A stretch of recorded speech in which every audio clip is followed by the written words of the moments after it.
Welcome to the Box Film.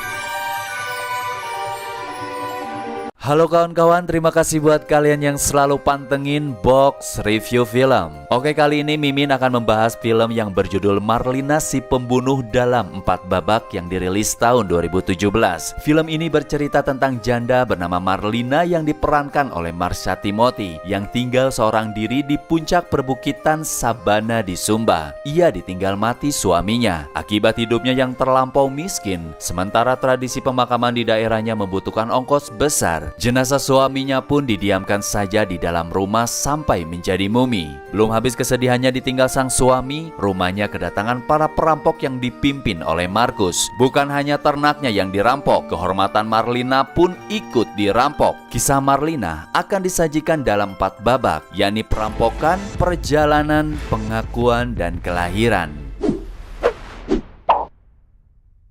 Di awal cerita, kita disajikan pemandangan indah Pulau Sumba di Nusa Tenggara Timur atau NTT.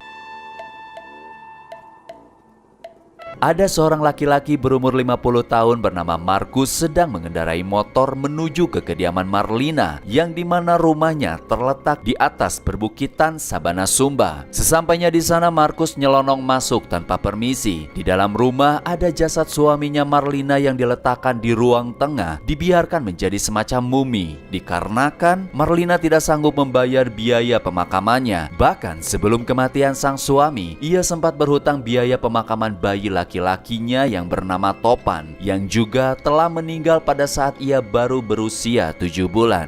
Markus berterus terang di hadapan Marlina. Tujuannya datang ke sana ingin merampok hewan ternak dan harta yang dimiliki Marlina. Bahkan ia telah mengundang ke-6 teman-temannya datang membantu, sekaligus ingin memperkosa Marlina secara bergiliran. Lalu Markus meminta dibuatkan sup ayam sebelum kawan-kawannya datang. Di malam hari, komplotannya datang. 2 orang bertugas mengangkut hewan ternak dan 4 orang dibawa masuk ke dalam rumah. Di sana, Marlina mulai gelisah ketakutan. Ia terus berpikir bagaimana cara meloloskan diri dari para perampok.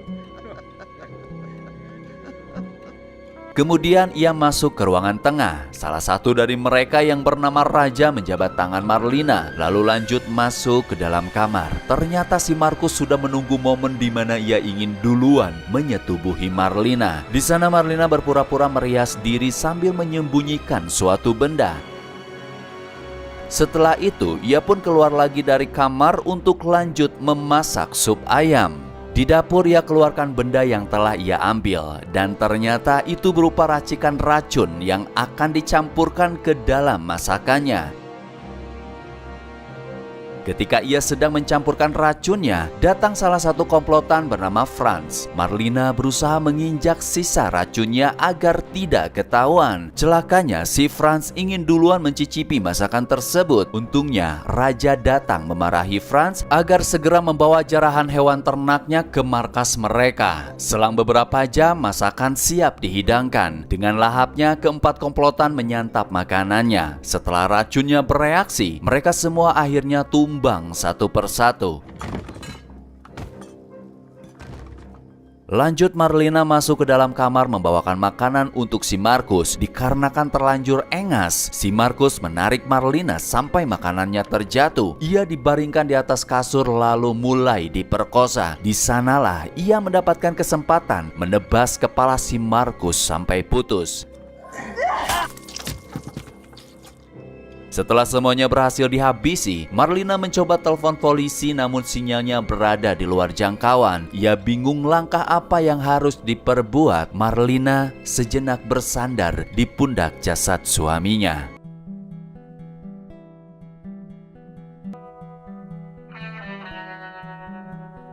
Esoknya tanpa diduga Marlina nekat pergi ke kantor polisi sambil menenteng kepala Markus. Di saat sedang menunggu kendaraan umum, ada tetangganya Novi dalam keadaan hamil berlari menghampiri Marlina. Setelah mendekati, Novi langsung bergidik ketakutan melihat kepala yang dibawa Marlina. Marlina pun menanyakan kondisi kandungan Novi. Novi malah nyerocos sampai-sampai keceplosan menyinggung Marlina, yang dimana ia pun sempat mengandung bayi yang diberi nama Topan meninggal dalam usia yang masih 7 bulan. Maaf Marlina. Tidak lama bus pun datang. Kepala yang ditenteng Marlina membuat si supir keluar melarangnya naik. Marlina nekat todongkan parang hingga semua penumpang ketakutan lalu berhamburan turun. Si supir terpaksa mengantarkan Marlina dengan parang yang terus ditodongkan ke lehernya. Di persimpangan berikutnya, ada ibu-ibu memaksa naik dikarenakan ia harus buru-buru antarkan keponakan ke acara pertunangannya. Tidak lama si ibu menyuruh Marlina pindah ke belakang. Sewaktu pindah, si ibu baru tahu ternyata Marlina bawa kepala manusia. Di tengah perjalanan, Marlina tiba-tiba sembunyi ketika melihat ada bus salah satu anak buahnya si Markus. Sesampainya di rumah Marlina, 2 orang komplotan Markus muntah-muntah. Salah satunya si Franz. Ia tidak tahan menangisi kematian Markus dan kawan-kawan. Setelah itu, mereka berdua langsung mengendarai motor mengincar keberadaan Marlina. Sewaktu Marlina dan Novi sedang ngompol, Marlina mulai berhalusinasi melihat tubuh Markus tanpa kepala sambil memainkan gitar.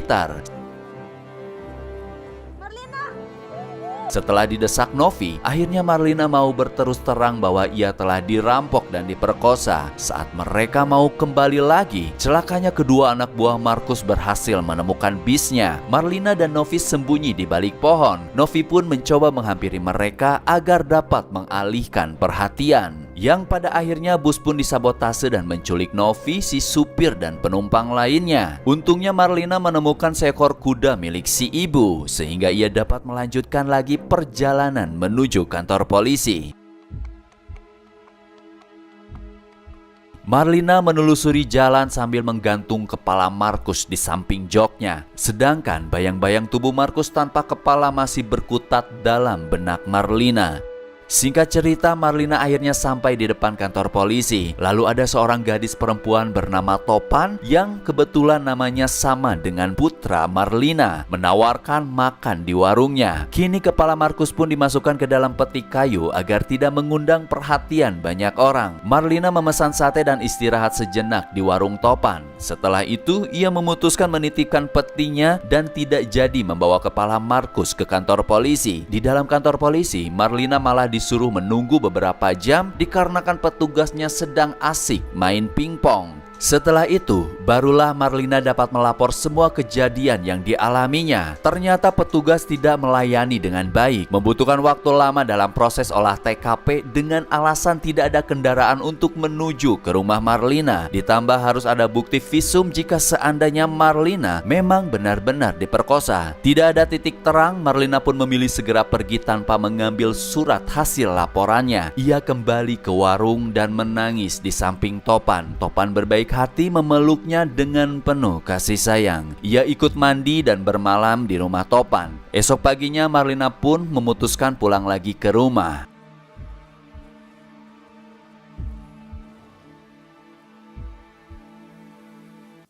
Kini si supir bus bernasib naas. Ia telah dibunuh oleh komplotan Markus dan akan segera dikuburkan. Novia mendapatkan telepon dari suaminya. Pas ia angkat, Franz merebut teleponnya dan bicara kepada suaminya bahwa ia selingkuhan Novia. Si laki-laki menendang tubuh Franz sehingga mereka semua berhasil kabur dari sana. Novia semakin resah, takut suaminya berpikir yang tidak-tidak atas ucapan Franz. Sesampainya di suatu tempat, Novia kembali menelpon suaminya lewat telepon umum dan meminta segera bertemu dengan sang suami. Setelah bertemu, si suami marah besar dan memfitnah Novia tidur dengan laki-laki lain. Ia ditampar sampai tersungkur jatuh. Franz menyaksikan kejadiannya di balik bukit, merasa puas setelah menghancurkan rumah tangga Novia. Secara kebetulan Marlina menelpon Novia. Franz menyuruh angkat telepon agar Marlina segera pulang ke rumah dikarenakan Franz akan tawan Novia di rumahnya. Kemudian Franz dan Novia pergi ke rumah Marlina. Sesampainya di sana, Novia kaget menyaksikan mayat komplotan Markus ditumpuk di dalam kamar samping. Novia memaksakan diri masuk untuk mengambil parang, berniat menghabisi Franz yang sedang menangisi mayat Markus tanpa kepala. Namun ia tidak jadi karena masih menunggu kedatangan Marlina. Di malam hari, Franz mengambil samping dari jasad suami Marlina untuk dikenakan ke tubuh Markus.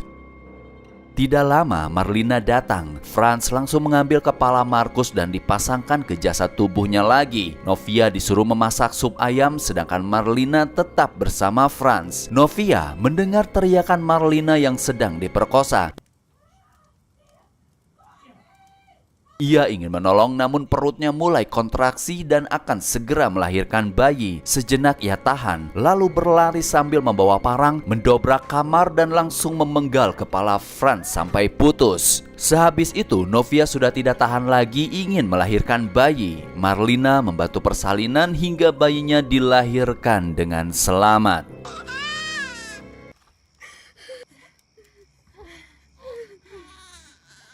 Sayangnya, film ini tidak diceritakan bagaimana akhir nasib Marlina. Tapi kita jadi tahu di NTT biaya pemakaman sangat mahal sekali. Kalau ada anggota keluarga atau saudara yang meninggal, mereka harus benar-benar melakukan ritual dengan menggunakan kain paling mahal dan menyembelih kerbau atau kuda yang biayanya juga bisa sampai puluhan juta. Tidak hanya itu, untuk membangun kuburannya saja, mereka harus memakai bahan dari batu-batu besar dengan cara mengerahkan warga laki-laki mencari batu ke lereng gunung lalu diangkut tanpa menggunakan alat transportasi. Kuburan yang berukuran besar, mereka harus kerahkan sebanyak 100 orang. Namun biaya mahal tidak hanya dihadirkan dari batu saja, tetapi juga dengan prosesi adat dan ritualnya yang harus mengorbankan banteng atau kuda untuk memberi makan para pembawa batu tersebut. Dan yang lebih seram, kalau belum memiliki biaya pemakaman, maka si jasad akan dimumikan dengan posisi duduk tanpa penutup kepala. Harga ritual pemakaman disebut lebih mahal dibandingkan membangun sebuah rumah adat, dan biasanya dari sejak lahir mereka sudah berhutang. Jika orang tuanya tidak mampu membayar biaya pemakaman, maka akan dibebankan pada keturunannya. Dan mungkin itu buat kondisi di NTT dulu ya. Gak tahu kalau sekarang apakah semahal itu atau tidak. Terima kasih telah menonton. Semoga kawan-kawanku selalu terhibur dengan update terbaru dari Mimin. Dan jangan lupa terus dukung Mimin ya di Box Review Film. Sampai jumpa di cerita selanjutnya. Wassalam.